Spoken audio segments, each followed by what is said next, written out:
Então esse mesmo povo que vocês vão ver aí, já havia vivido milagres, já havia sido liberto de uma escravidão, já havia sido levado a um propósito ao qual Deus havia prometido a eles, e dito que ele iria conquistar.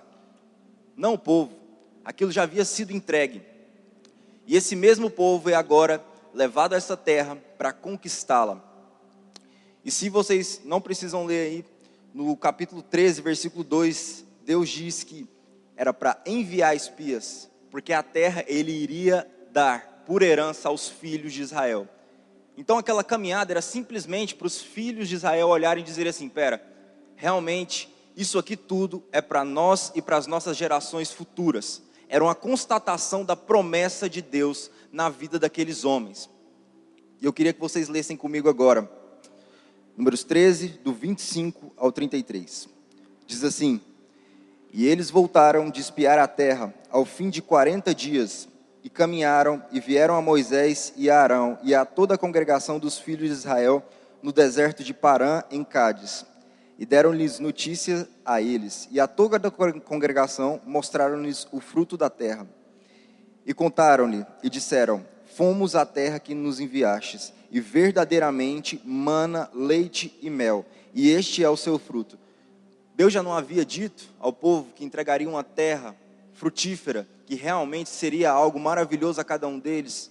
Então eles constataram aquilo que Deus já havia prometido. Era simplesmente vislumbrar aquilo que Deus já falou: meu filho, é isso aqui. Continue comigo. O povo, porém, que habita nessa terra é poderoso, e as cidades fortificadas, e muito grandes. E também ali vimos os filhos de Anak. Os amalequitas habitam na terra do sul, e os heteus, e os jebuseus, e os amorreus habitam na montanha, e os cananeus habitam junto do mar, e pela margem do Jordão. Então Calebe fez calar o povo perante Moisés e disse: certamente subiremos e a possuiremos em herança, porque seguramente prevaleceremos contra ela. Porém, os homens que com ele subiram disseram: não poderemos subir contra aquele povo, porque é mais forte do que nós. E infamaram a terra que tinham espiado, dizendo aos filhos de Israel: a terra pela qual passamos a espiá-la é terra que consome os seus moradores, e todo o povo que vimos nela são homens de grande estatura. Também vimos ali gigantes, filhos de Anak, descendentes dos gigantes, e éramos aos nossos olhos como gafanhotos, e assim também éramos aos seus olhos. Feche seus olhos, querido. Senhor Deus, eu quero te agradecer por mais uma noite na tua presença, Pai. Queremos te pedir, Pai, que o Senhor nos dê clareza a respeito do que o Senhor quer dizer para cada um de nós, Pai. Eu peço, Deus, verdadeiramente, cada coração que entrou aqui disposto a ouvir a Tua palavra, Pai, seja refrigerado, Pai. Seja, Pai, restaurado, Pai, e que o Senhor abra os olhos a cada propósito que aqui foi entregue, Deus. Que o Senhor retire de nós, Pai, todo o medo. Que o Senhor retire deste lugar, Pai, todo espírito de distração, Pai. E coloque, Pai, a sua sombra da cruz sobre mim, para que o Senhor fale, não eu. Em nome de Jesus. Amém. Queridos, se vocês olharem, aí existem duas formas de ver as coisas. E é isso que eu quero falar no primeiro ponto aqui com vocês.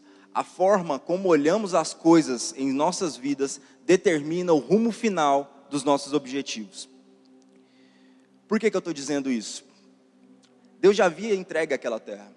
Se você olhar no começo do capítulo 2, Deus não está dizendo, vai lá e olha para ver se dá para conquistar. Deus está dizendo, vá e espie a terra a qual eu vou dar de herança aos filhos de Israel. E tiveram dois olhares neste lugar. Um olhar de medo e um olhar de propósito. Um olhar que confiava no Pai que tinha. A verdade é uma só. Eles não precisavam mais do que olhar. Eles precisavam olhar e conquistar aquilo que já havia sido aberto. E deixa eu te dizer algo. A ousadia nos nossos corações forma passos de fé. E passos de fé nos guiam em direção ao propósito que Deus nos entregou. Sabe, dia após dia, Deus nos dá propósitos e direções. Mas muitas vezes, eu e você nos calamos e nos retemos diante daquilo que Deus nos entregou. Seja na área profissional, seja na área espiritual, seja em qualquer área que for. Muitas vezes a gente retém o agir de Deus porque não caminhamos em fé em direção ao propósito que Ele nos entregou.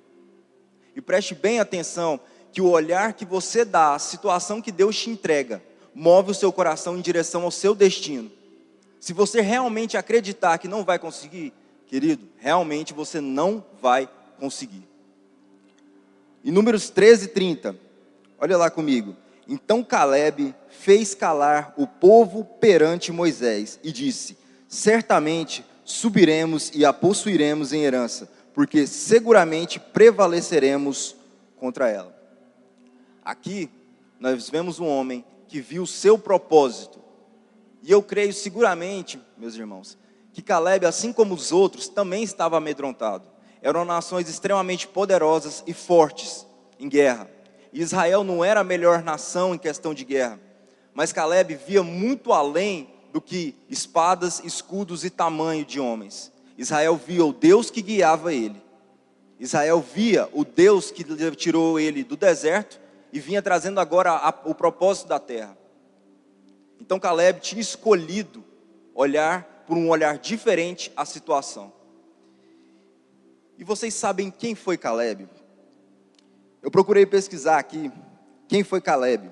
Em Números, não precisa abrir, em Números 32:12 diz: exceto Caleb, filho de Jefoné, o quenezeu, e Josué, filho de Num, porquanto perseveraram em seguir ao Senhor, eles foram, Josué e Caleb, os únicos que entraram na terra. E mais do que isso, para quem não conhece, na nação israelita, o israelita verdadeiro é aquele que é filho de pai e de mãe israelita. Caleb só tinha a mãe israelita. Então, se você for olhar ao pé da lei, hoje, ele não teria direito total àquela herança e àquela promessa da terra prometida. Estranho, né? Mas o que a palavra diz? Que ele perseverou no Senhor. Ele confiou no Deus a quem havia enviado e entregado aquela promessa a ele. Enquanto o restante olhou para a circunstância, ele olhou para o alto. E quantas vezes eu e você olhamos para a circunstância ao invés de olharmos para o alto? Olharmos a quem nos entregou a promessa e não a quem está à nossa frente. Sabe quem foi Josué? Esse que estava ao lado de Caleb? Era um dos guerreiros do povo de Israel. E se você olhar em Josué 1:9 diz assim: Deus falando com Josué assim que Moisés havia morrido: apenas ser forte e muito corajoso. Deus não estava falando com um homem comum, alguém que fazia pratos ou alguém que cozinhava. Deus estava falando com um guerreiro. E aí eu me questionei: Senhor, por que o Senhor falava tanto com o guerreiro para ser forte e corajoso, se aquilo ali fazia parte da vida dele? Porque Deus conhece o nosso coração. E Deus sabe que mesmo em diante de certas situações em que nós somos corajosos, diante de algumas outras nós nos acovardamos. E isso é natural nosso. Não há problema em ter medo diante das coisas que Deus nos entrega, porque realmente, na maioria das vezes, elas são muito maiores do que as nossas capacidades. Não há problema em se sentir fraco diante das coisas que Deus nos entrega, porque é na nossa fraqueza que Deus aperfeiçoa o seu poder. Não há problema algum em temer, em avançar nas coisas que Deus nos entrega. O problema é se manter parado quando Deus nos manda avançar. O problema é não acreditar na palavra daquele que te criou e que dia após dia dá o sustento. Quando tantas vezes damos ouvidos às circunstâncias, às situações e amigos, quando quem nos cria diz que nós podemos. A quem você tem dado importância? A quem te criou ou a quem está ao seu lado? As circunstâncias ou a sua fé? Como você tem se enxergado diante das situações às quais Deus te colocou? Como Caleb, que conseguiria realmente avançar, não por ele, mas pelo Deus que estava com ele? Ou você tem se enxergado como o restante dos espias, que se viam como gafanhotos diante daquela situação? E muitas vezes, meus irmãos, nós temos um olhar distorcido sobre nós mesmos. Nós temos um olhar distorcido sobre aquilo que Deus nos colocou. Deus fala para que não pensemos nem além nem aquém daquilo que podemos fazer. E Provérbios 23, capítulo 23, versículos 7 diz: assim como pensa na tua alma, assim o és. Então, se você pensa verdadeiramente que você não vai conseguir, as coisas realmente não vão caminhar. Se você realmente não acredita no Pai que te criou, para poder ir e avançar diante das coisas, você pode ter certeza que não irão. Mas se você crê, confia, caminha, mesmo se sentindo insuficiente, como tantos de nós se sentem ao longo da caminhada, você pode ter certeza que assim como o mar abriu uma vez, ele vai abrir 2, 3, 200 se for preciso. Porque é esse o Deus que nós cremos e confiamos. É esse o Deus que ressuscitou dos mortos. É esse o Deus que creu num propósito eterno e se fez carne. E foi humilhado, cuspido, chicoteado, mas ao terceiro dia ressuscitou em glória e poder. É esse o Deus em quem nós cremos. É Ele que te convida a ser ousado na presença dEle. Para que você caminhe e o nome dEle seja glorificado pelas coisas as quais você vai se realizar. Israel não era uma nação poderosa. Israel não era uma nação mais forte que as outras. Mas sobre ela havia a bênção daquele que criou os céus e a terra. Assim como há na sua vida e na minha vida a bênção daquele que criou os céus e a terra. E é preciso que você confie nisso e caminhe nisso. Caminhe diante daquilo que Deus te entregou. É chegado o momento, igreja, de avançarmos em glória em glória. Eu não acredito no evangelho de oba-oba. Eu não acredito no evangelho que vivemos somente na facilidade. Mas eu não acredito no evangelho derrotista. O meu Deus morreu por mim e por você, para que hoje possamos vencer cada batalha. Mesmo tristes, mesmo às vezes envergonhados. Mas nós fomos chamados, igreja, para sermos mais que vencedores em Cristo Jesus. Nós fomos chamados a isso, a crermos na verdadeira identidade do Criador. Se você é imagem e semelhança de um Deus, se você hoje crê num Cristo ressurreto, o que te impede de avançar? Os seus medos, as suas falhas, as suas derrotas? Olha para a cruz. Que vitória há maior do que essa? Há um Deus olhando todos os dias o meu e o seu coração, o meu e os seus medos. E Ele não tem medo das coisas. Avance em direção a esse Deus. Dê passos em direção a esse Deus. Confie no propósito desse Deus. E te digo uma coisa. Muitos de nós não agem por medo de falhar. E eu sou um deles e me incluo nisso. Muitas vezes nós não caminhamos, nós não avançamos, nós não damos passos de fé, porque nós pensamos simplesmente que a falha vai nos cobrir. E se não der certo? E se Deus não me ajudar? E se essas coisas todas que eu fizer derem errado? Vocês já pararam para pensar, e se der certo?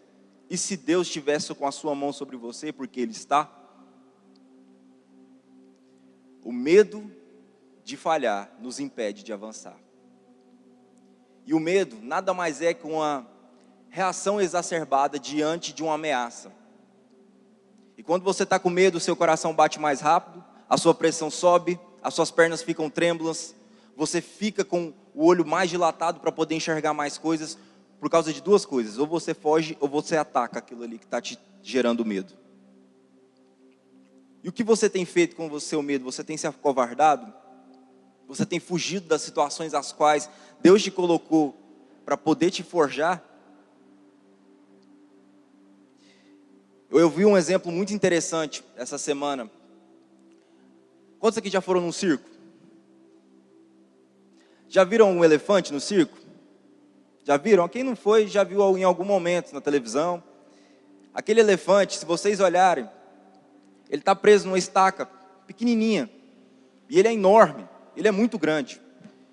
E você fica pensando por si, como um animal tão poderoso e tão forte se prende a uma estaca tão pequena? Quando aquele elefante é criado, desde pequeno, ele é atado a uma estaca bem profunda. E por várias vezes aquele elefante, que hoje é grande, tenta fugir enquanto é pequeno. Ele pega, ele foge, ele chora, ele tenta arrebentar aquela corrente, mas ele não dá conta. E crescendo, lembrando daquela lembrança anterior, ele não tenta mais se desatar. porque ele foi ensinado que ele não daria conta. E muitas vezes é como eu e você age diante de um trauma. Você não sabe o que eu passei na minha infância. Você não sabe a minha situação financeira. Você não sabe o que eu vivi dentro da igreja. Você não sabe o que eu vivi dentro da minha família. Você não sabe, meu pai me abandonou. Você não sabe o que eu tenho passado. Realmente, querido, eu não sei. Mas eu sei o Deus a quem eu sirvo. E eu sei que esse Deus é suficiente para quebrar qualquer corrente de medo.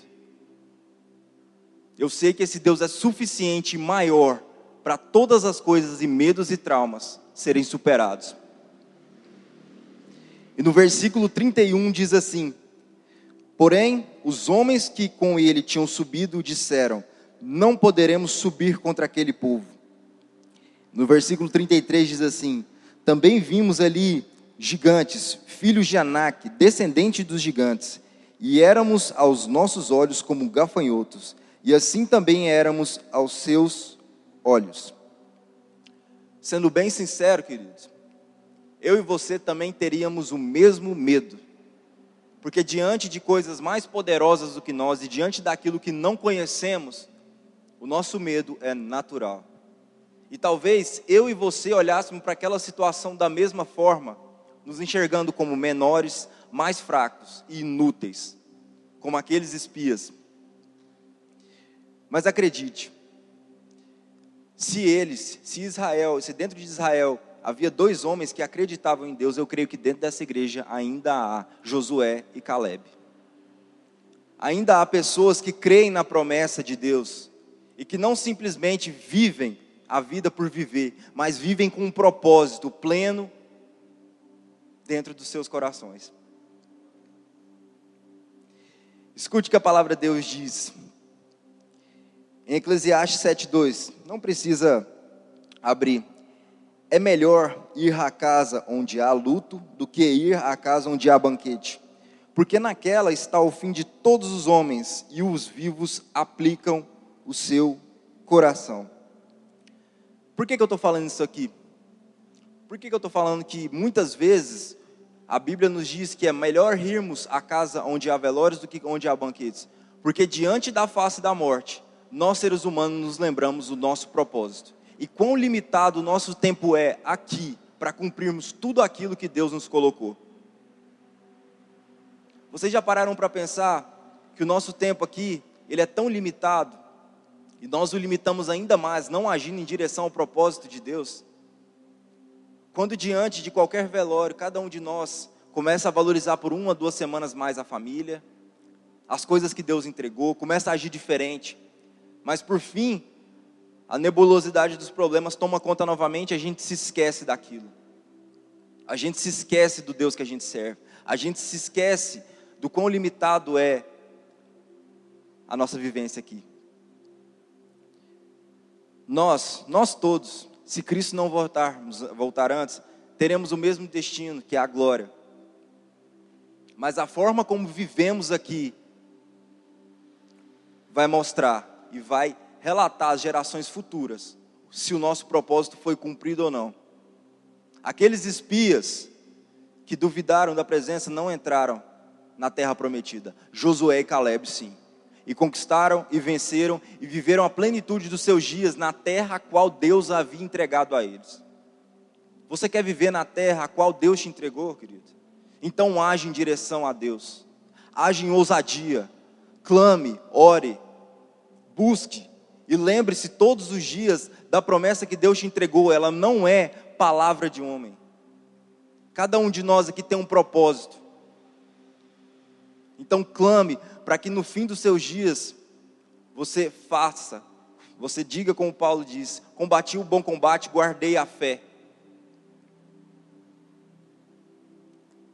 Lembre-se disso, queridos. A forma como vivemos aqui vai marcar gerações. E a sua vida pode marcar gerações para frente, tanto para o bem quanto para o mal. A escolha é sua. A forma como você vive e diz é sua. Deus não vai interferir, Deus não vai te obrigar a avançar. Mas a grande questão é, as portas estão abertas. Você está pronto para avançar? Você crê na palavra ou você não crê? É simples a pergunta. Não há meio termo. E mais uma vez eu digo, o mesmo Deus que abriu o mar e sustentou mais de 1 milhão de pessoas, esse é o Deus que você serve hoje. Esse é o mesmo Deus, Ele não mudou. E Ele te ama, hoje, amanhã e eternamente. E muitas vezes, muitos de nós duvidam todos os dias. E a gente se questiona, como que a gente mantém firme, dentro dos nossos corações, o propósito de Deus? Porque quando a gente sai daqui, ouvindo uma palavra como essa, às vezes a gente sai e pensa, nossa, eu vou cumprir as coisas, eu realmente vou avançar diante da palavra de Deus, eu vou fazer as coisas às quais Deus me chamou, na vida profissional, pessoal, espiritual, e você sai daqui catapultado, você sai daqui avançando, mas passa 1, 2, 3 semanas, você não se lembra disso aqui, você começa a olhar para as circunstâncias novamente, você se deixa ser abatido pelo medo novamente, e tudo volta a ser como era antes. Já pararam para pensar quantas palavras nós ouvimos ao longo das nossas vidas, como essa, e ao longo das semanas a gente se deixa ser levado pelo medo novamente? E como fazer diante dessa situação? Queria que vocês abrissem comigo em Tiago, versículo 1, do 22 ao versículo 24.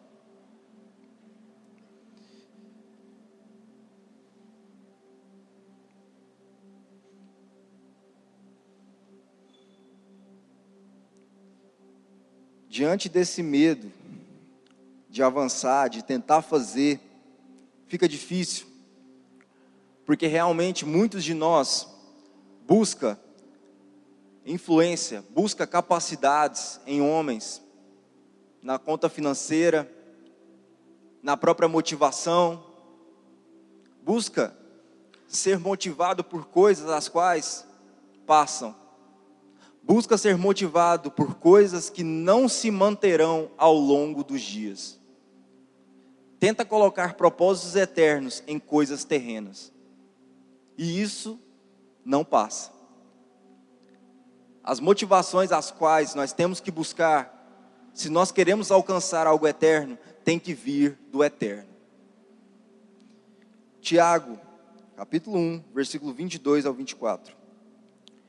Tornai-vos, pois, praticantes da palavra, e não somente ouvintes, enganando-vos a vós mesmos. Porque, se alguém é ouvinte da palavra e não praticante, assemelha-se ao homem que contempla no espelho o seu rosto natural. Pois a si mesmo se contempla, e se retira, e para logo se esquece de como era a sua aparência.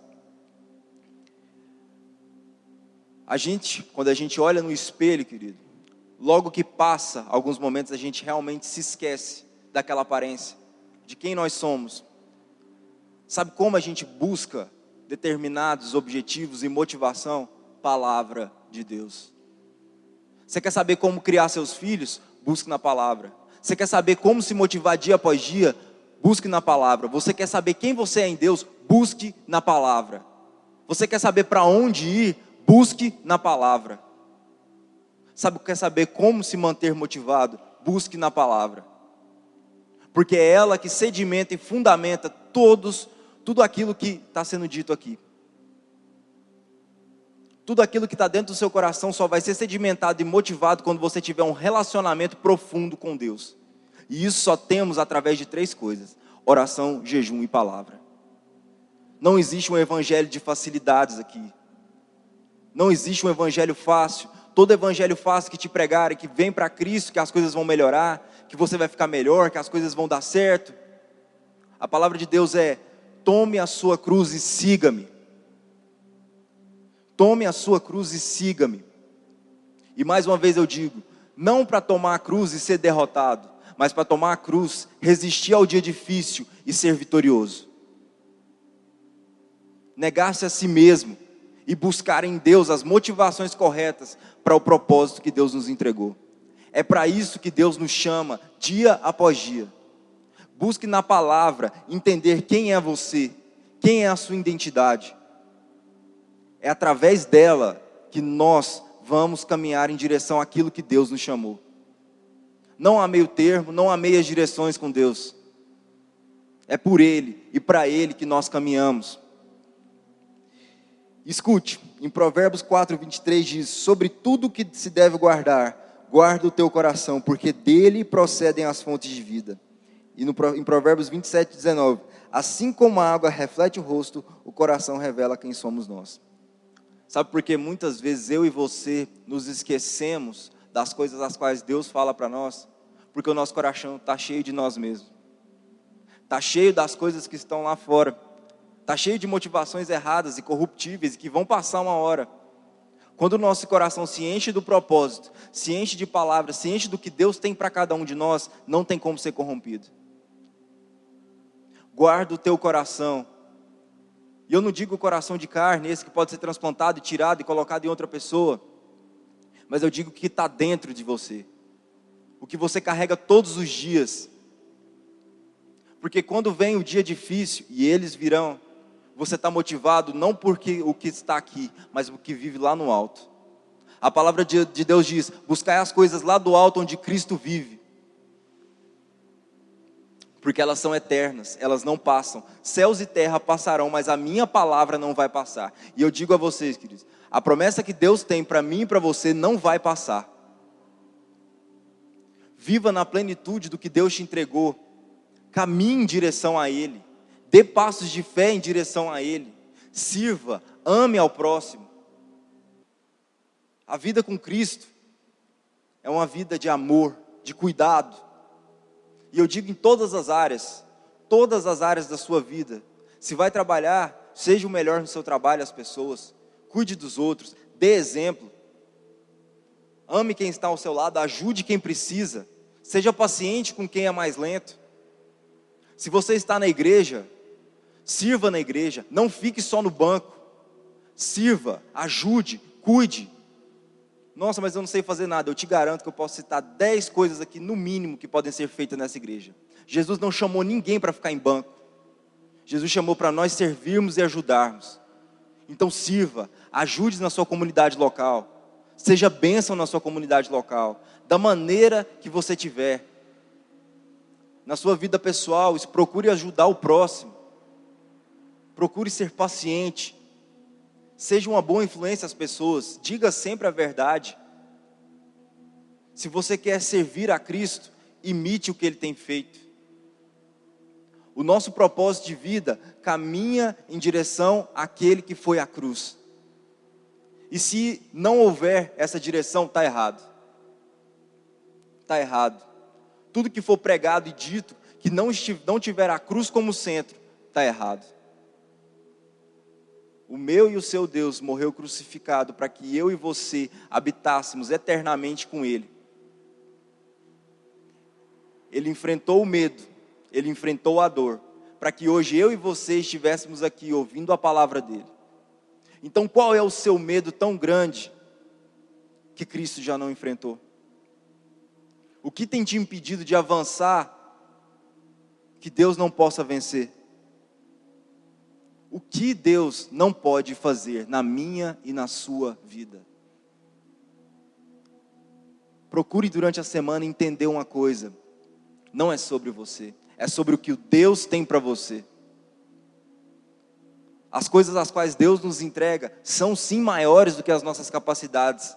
Sabe por quê? Porque dentro da minha e da sua capacidade a gente consegue fazer. Mas o sobrenatural de Deus só Ele pode fazer.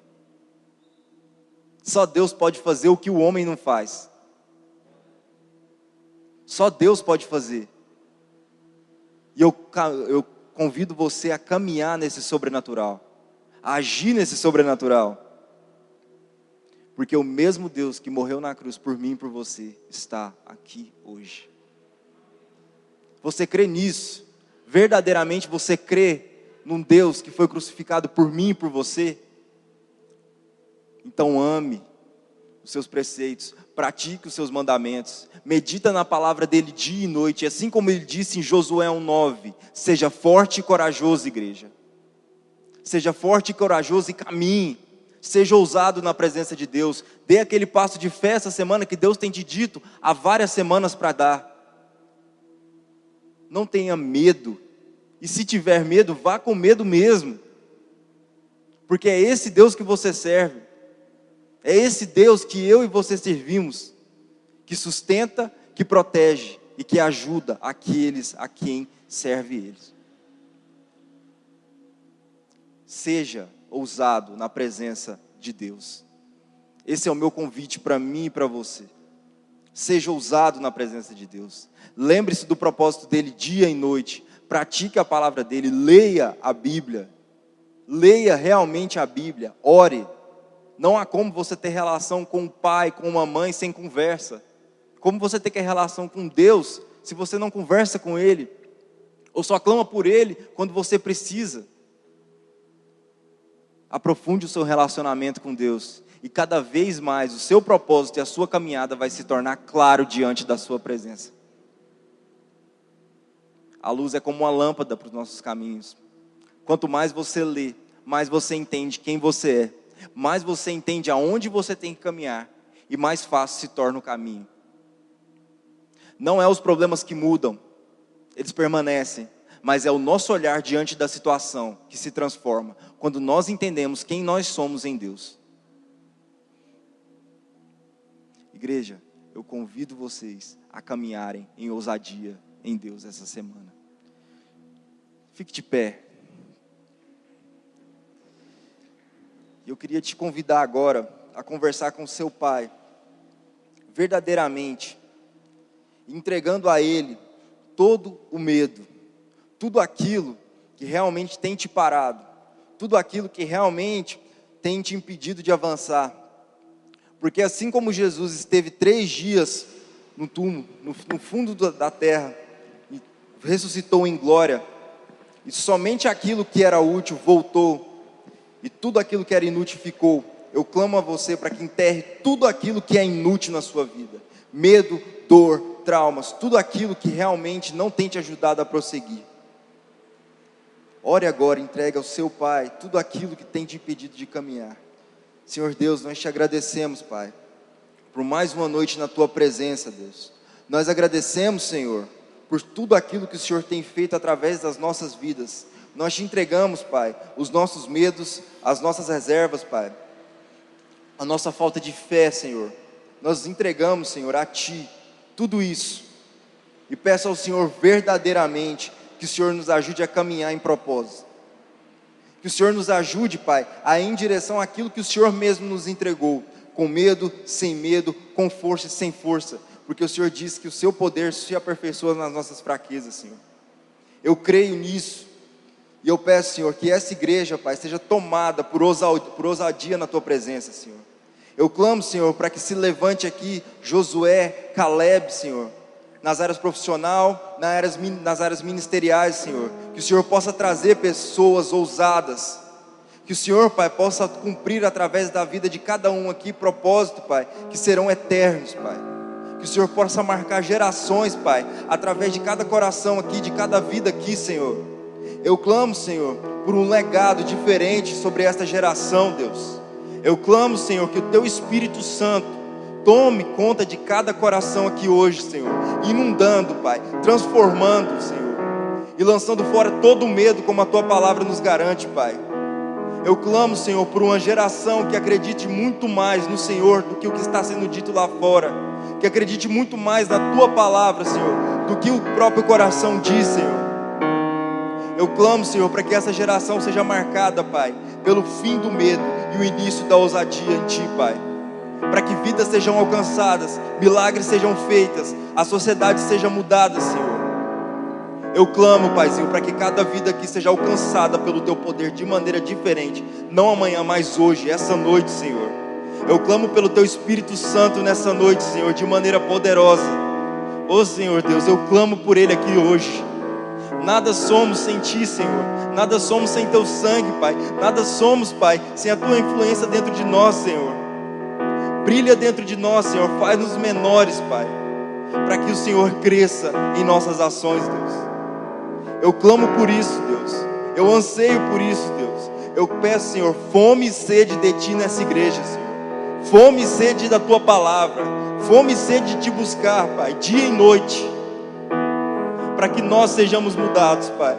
E para que alcancemos, Pai, tudo aquilo ao qual fomos separados a alcançarmos. Esse é o clamor do Ministério Caminho da Fé, Deus. Esse é o clamor de cada coração aqui essa noite. Vem e nos transforma, Deus. Vem e faz de nós seres humanos melhores. Coloca em nós, Pai, o Teu coração e muda tudo aquilo que deseja ser mudado, Pai. Nós Te entregamos essa noite e Te pedimos, Senhor. Seja conosco, Pai. Em nome de Jesus.